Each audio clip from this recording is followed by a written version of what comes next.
Meus amigos, o tema de hoje é a infraestrutura russa, a economia russa e as filas por combustível. Sim, as filas por combustível estão de volta. A Rússia amenizou o problema, importando diesel e gasolina, ou seja, produtos refinados de combustível de países para os quais ela havia exportado petróleo bruto antes, como a Índia, por exemplo. A Rússia exportou petróleo para a Índia a preços quase de custo, sem lucrar, apenas mantendo as linhas de abastecimento funcionando, com o petróleo saindo e algum dinheiro voltando, chegando ao ponto de equilíbrio. Mas quando você compra diesel e gasolina caros depois, basicamente você dá petróleo de graça para eles e depois compra gasolina e diesel extremamente caros. É uma maneira muito ruim de fazer negócios. Mas nem isso conseguiu satisfazer a necessidade dos russos por diesel e gasolina. Então, 3 dias atrás, este vídeo veio de Moscou. E sim, as filas por combustível estão de volta. E se elas voltaram na capital, com certeza voltaram em todo o resto do país. Essas filas, você já viu, duram horas e horas. E claro, não podemos te decepcionar. Temos pessoas nessas filas falando sobre como se sentem em relação a isso. E eu acho que essa é uma das melhores formas de entender a misteriosa psique russa. Como ela lida com a pressão. Ou melhor, como ela não consegue lidar com isso de jeito nenhum. Acabei de passar por 5 postos de gasolina e não tem gasolina em nenhum deles. Sinceramente, a situação já não tem mais graça. O que precisa acontecer para que tudo isso pare e a gente finalmente possa voltar à vida normal? Quero voltar à vida normal, onde a gente possa simplesmente matar crianças ucranianas sem se preocupar com isso. Assim eu posso comprar minha gasolina e as crianças na Ucrânia podem simplesmente morrer sem que eu saiba disso. Isso era o normal antes. É isso que essa mulher quer. Bem, não tem gasolina. Nem no tanque, nem em nenhum dos postos. Só diesel, só diesel. Bem, na União Europeia, muita gente dirige carros a diesel. Muita gente, porque por muito tempo, por décadas na verdade, costumava ser mais barato, costumava ser mais confiável. Bem, agora a gasolina na União Europeia às vezes é até mais barata do que o diesel. Mas esse não é o ponto. A questão é que muitos de nós dirigimos carros a diesel. Eu já dirigi carro a diesel, minha esposa dirige carro a diesel. Mas na Rússia, você sabe, o posto de gasolina do mundo, muita gente dirige carros a gasolina, porque isso nunca foi um problema. Bem, agora é. Vou-te dizer uma coisa: essa segunda onda vai ser muito mais difícil do que a primeira. Estou falando da segunda onda de escassez de combustível e filas nos postos. Como mencionei, elas começaram em junho, neste verão. No meio do verão, em julho, a Rússia amenizou o problema importando gasolina e diesel de países como Belarus, Índia e Cazaquistão. Mas não foi suficiente. Agora a segunda onda chegou, 2026. E foi aqui que viemos parar. Vamos passar metade das nossas vidas, metade do dia, em pé na fila, só para conseguir gasolina. Bem, é isso que você recebe. Honestamente, foi isso que você pediu. E esse é o resultado. Fiquei na fila por 5 horas e meia e a gasolina acabou. Agora estou indo para casa só para estacionar o carro. Não sei o que fazer depois. Total fracasso. Passei 2 horas em um posto de gasolina em Damã e ainda assim não consegui abastecer. A gasolina acabou literalmente em 3 horas. Quer dizer, já falamos tanto sobre isso. Mesmo que o posto seja reabastecido e as pessoas possam simplesmente pegar gasolina quando precisarem, quando há pânico, todo mundo, mesmo com meio tanque, vai para a fila porque acha que vai acabar, fazendo com que acabe muito mais rápido. É como uma corrida bancária. É uma corrida por gasolina. Tenho uma fila. E ainda tem gente esperando. Estou aqui há 40 minutos e nada anda. Sabe o que é louco? Tem gasolina, mas as pessoas comuns não podem comprar. Só quem tem algum tipo de cartão especial, o Ministro da Defesa, a polícia e por aí vai. E claro, esses caras com os cartões especiais, a polícia e o Ministro da Defesa, vão comprar mais do que precisam. E aí, quando há escassez de gasolina, os preços disparam para níveis absurdos e eles vendem no mercado negro, nas ruas mesmo, para quem precisa. Pessoas com filhos, pessoas que precisam ir trabalhar, que ganham um salário mínimo ou médio na Rússia, que não é nada. Então esses caras da polícia e do Ministro da Defesa vão ganhar uma fortuna vendendo para pessoas que já estão passando necessidade. Porque esse é o capitalismo que a Rússia adotou nos novos anos 90. E eles realmente adotaram muito bem. Você não faz ideia de como eles adoram ganhar dinheiro às custas dos seus compatriotas que já estão sofrendo. Eu nunca pensei que isso, no nosso mundo moderno, nessa sociedade supostamente civilizada, com todo o nosso progresso tecnológico, bem, a palavra é supostamente civilizada. Essa mulher russa está certa. É supostamente civilizada. Mas na verdade, não é. Afinal, ela não é a Rússia. Podemos enfrentar um problema como uma escassez, uma completa falta de gasolina. E depois? Uma escassez de pão? Sem pão nenhuma. Eu acho engraçado como esses russos, já vi isso muitas vezes, eles dizem em 2026, um mundo modernizado no século XXI.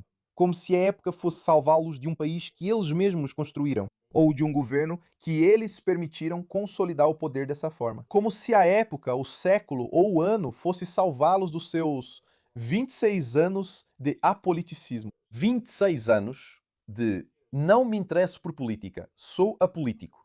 Bem, esse é o resultado. Eles trouxeram isso para si mesmos. Eles permitiram isso. Eles são responsáveis. Por favor, me diga. Uma pessoa que dirige, eu pensei que os problemas com a gasolina tinham acabado. Você fez isso. São sempre os russos. Não é? É o século XXI. Não era para ser assim. Eu pensei isso. Achei que esses problemas tinham acabado. É como uma mentalidade muito limitada. Se algo acontece e termina, acabou. Nunca vai acontecer de novo. Mas sem entrar no motivo de ter acontecido. E se você entende por que aconteceu, você vê os motivos por trás disso. E talvez esses motivos surjam novamente. Se a causa raiz não for eliminada, vai acontecer de novo. Mas isso exige uma mente analítica, que é algo raro na Rússia. O que está acontecendo de novo? Então, acabei de passar por 6 postos de gasolina. 6. Só para você ter uma ideia. Apenas 3 deles tinham diesel. Os outros 3 não tinham gasolina nenhuma. Gente, esse é o segundo dia que eu estou tentando conseguir gasolina. Não tem gasolina. A situação está acontecendo de novo. FNA, só 4 bombas estão funcionando. 2 horas e meia na fila. Quase não conseguimos. Está aí.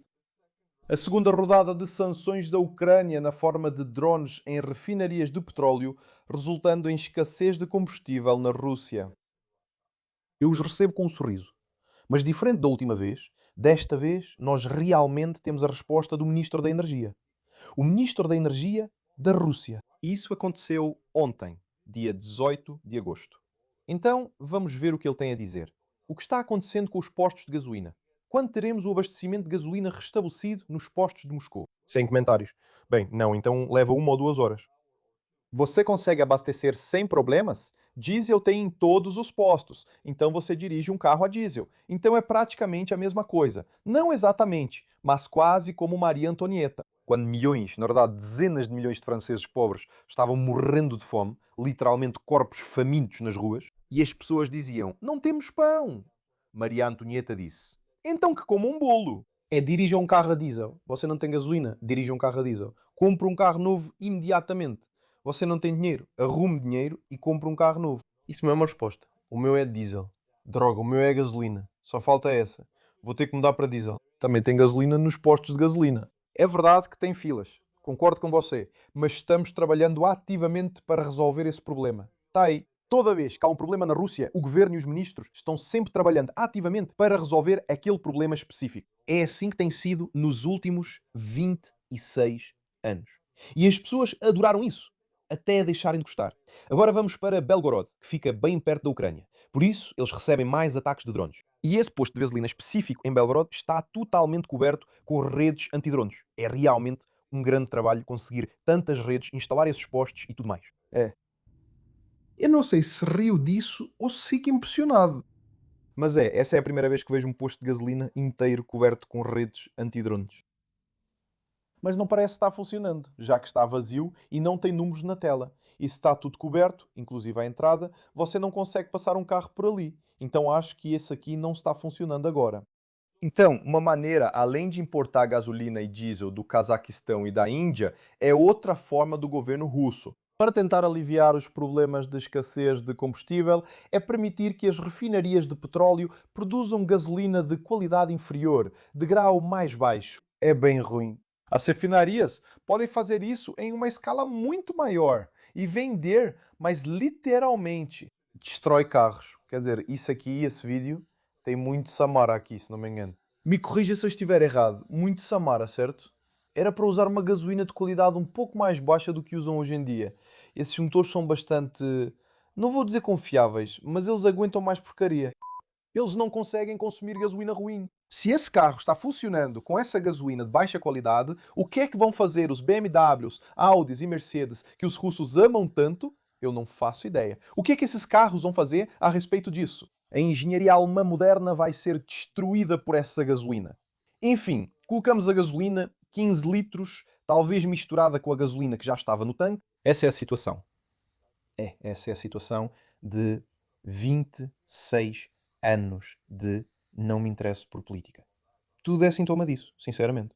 Vamos pegar esse aqui. Esse cara russo, como a gasolina ficou de qualidade tão baixa, ele realmente comprou um testador de gasolina. Então ele coloca dentro.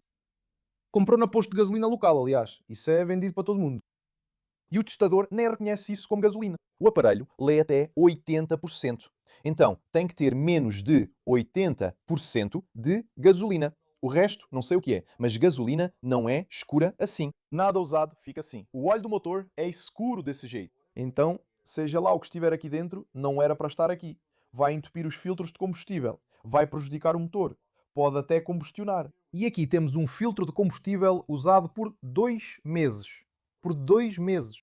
Quer dizer, mesmo depois de 2 anos, um filtro de combustível nunca deveria ficar assim.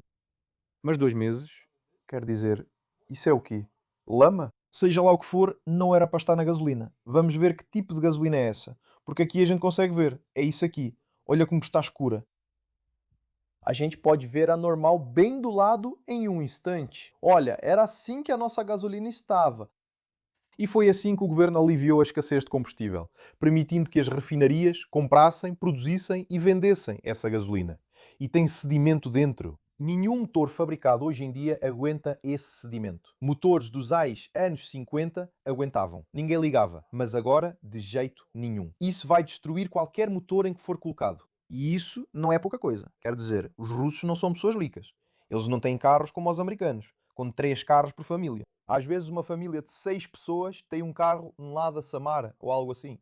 E ele funciona. Se ele parar, tudo para. Eles não conseguem mais se locomover. Então isso é uma catástrofe. É uma tragédia no nível familiar. Eles perdem a mobilidade. Talvez eles não consigam levar algumas crianças para o jardim de infância e outras crianças para a escola. Talvez agora fique mais difícil para eles fazerem compras. É uma tragédia se você pensar nisso. Se você perde um carro sem ter renda. Então, é o governo russo realmente prejudicando o próprio povo, certo? A crise do combustível, mas não é só isso. Na sombra da crise do combustível existe uma crise da água. Como já falei sobre isso muitas vezes, você sabe, em janeiro sempre temos essa temporada de água jorrando dos buracos na Rússia por causa do sistema de encanamento. Os canos de água quente, os canos de água fria, a maioria deles foi instalada na época soviética.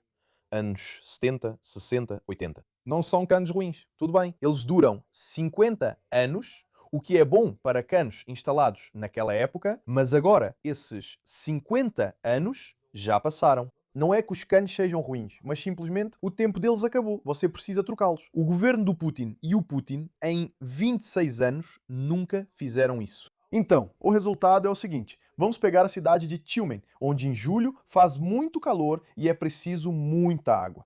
Esgoto e carcaças de animais acabaram se misturando de alguma forma à água potável no sistema principal de encanamento. E a água de todo mundo fedia como carcaça podre, parecia carcaça podre. Cheirava como carcaça podre. E talvez até tivesse gosto de carcaça podre. Você já sentiu o cheiro de uma carcaça podre? Se isso sai da sua torneira, você não pode usar essa água. Mas Jumen tem 800 mil habitantes. E em julho vai estar quente. Então, essas são pessoas lotando o estacionamento porque acabou de chegar água em uma das lojas. Eles vão pegar tudo em 5 minutos. Todo mundo está sem água. As pessoas não conseguem se lavar. As pessoas não têm água potável. Porque os sistemas de encanamento são antigos. Estão se rompendo e vazando entre si. E isso vai deixar as pessoas doentes. É muito perigoso. Então todos esperam os caminhões-pipa do governo chegarem em uma cidade grande, com quase 1 milhão de habitantes. Isso é até difícil de descrever. Olha isso, o caminhão-pipa acabou de chegar e as pessoas estão se aglomerando em volta dele. E ao fundo dá para ver claramente uma casa recém-construída. Eu diria que tem uns 3, 4 anos. Max, eu acho que isso foi construído na época da invasão em grande escala da Ucrânia. Eles construíram isso, mas não têm água. Não é estranho. Agora sou eu quem está dizendo. Século XXI. Você vê essas casas novinhas, com sistema de refrigeração e tudo, mas sem água. Só na Rússia mesmo. É um problema bem específico da Rússia. E você pode ver Vada, um caminhão-pipa enorme. E além das filas por combustível, filas enormes por água. Ser russo é isso aí. É simplesmente esperar em filas por coisas que você deveria ter como contribuinte de um país. E como contribuinte de um país russo que ganha bilhões vendendo combustíveis fósseis, você deveria ter essas coisas, como na Noruega. Eles têm muito petróleo, eles sabem como usá-lo a longo prazo e vivem muito bem com isso. Eles podem construir belas infraestruturas, pontes que são caras demais para aquele vilarejo pequeno onde estão. Eles conseguem fazer isso. A Rússia também conseguiria fazer isso. Mas o governo tem opções diferentes. E o povo é apolítico. Sempre foram apolíticos. Então foi isso que eles pediram por 26 anos. E agora o pedido deles chegou. Ficando em filas com galões plásticos, em um país que fatura dezenas de bilhões vendendo petróleo. E qual é o resultado disso para a Rússia rural? Porque vemos as cidades. Vimos Tyumen com novos conjuntos de apartamentos que eles vendem com financiamento imobiliário para as pessoas. E fora das grandes cidades. Eu realmente não mostro isso tanto assim. Agora eu sei. Você pode dizer que isso é picuinha. Você pode ir para os Estados Unidos ou Alemanha, ir para o interior e encontrar um prédio antigo. Ok, isso não é picuinha. Se você entrar no Google Maps na Rússia, esses carros do Google Maps já passaram por esses lugares horríveis. Vou-te mostrar uma coisa agora. Olha essa loja, é tão aconchegante. Acho que na época do Stalin, a gangue de rua do Gato Preto costumava assaltar lojas como essa.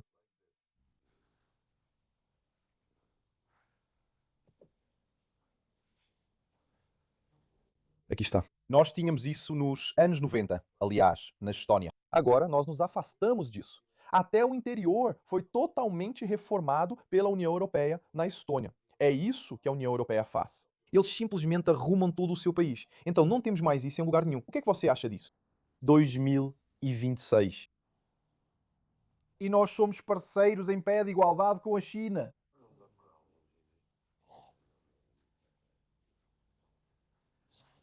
Eu poderia te mostrar qualquer tipo de prédio de apartamentos e carros populares e você poderia dizer que estou sendo detalhista, mas realmente não estou. Nós tínhamos isso há 30 anos.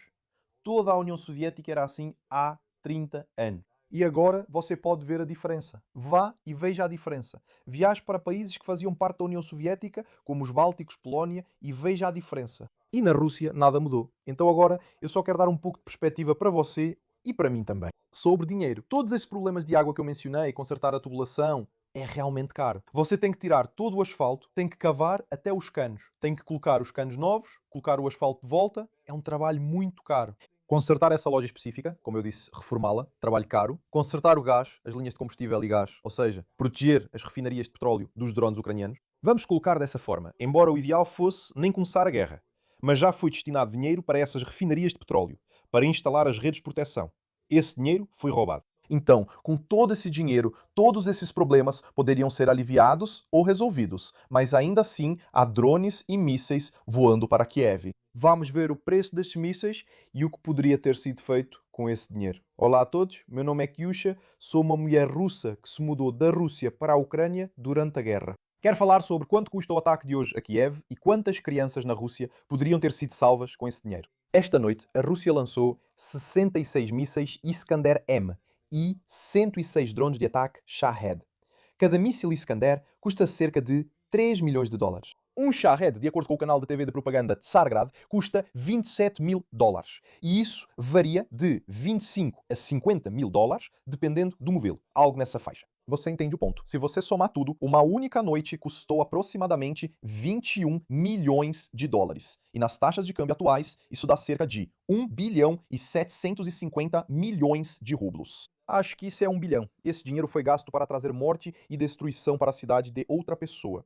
Hoje, na Rússia, a Fundação de Caridade Aleixa está em operação. E neste momento, ela está arrecadando dinheiro para o tratamento de 32 crianças russas gravemente doentes. São crianças russas comuns que, sem tratamento, vão morrer. Roma Erford, 7 anos de idade, distrofia muscular. O tratamento dele exige 250 milhões de rublos. Artem Gorbunov, 17 anos de idade, precisa de 26 milhões de rublos. Caso contrário, ele vai perder a capacidade de enxergar, falar e respirar. E mais 30 crianças com perfis semelhantes, cada uma representando uma vida humana. Sasa Birshenko, Marusha, Bolodnikova, Slava Sobolev. Todas essas crianças têm uma doença rara, sabe?